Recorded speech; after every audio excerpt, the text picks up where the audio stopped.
శుభవాస్తు YouTube channel ప్రేక్షకులకు స్వాగతం. ఒక ఇంటికి ద్వారాలు ఎన్నున్నాయి అని చాలా మంది అడుగుతుంటారు కదా.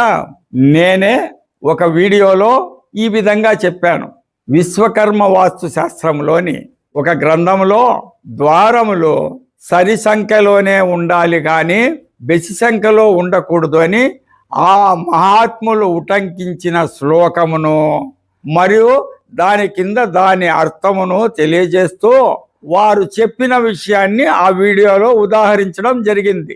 దీనిని చూసిన చాలా మంది దీనిని విశ్వకర్మ వాస్తు శాస్త్రం లేని విషయము ఇది అని గ్రహించక అందులో దాన్ని స్పష్టంగా నేను పేర్కొనకపోవడం వల్లను అది నా వాక్కుగా భావించి ద్వారము విషయంలో సందేహం పడుతున్నారు. కాబట్టి దానికి బదులుగా దాదాపు 100 వీడియోలు చేసి ఉన్నాను.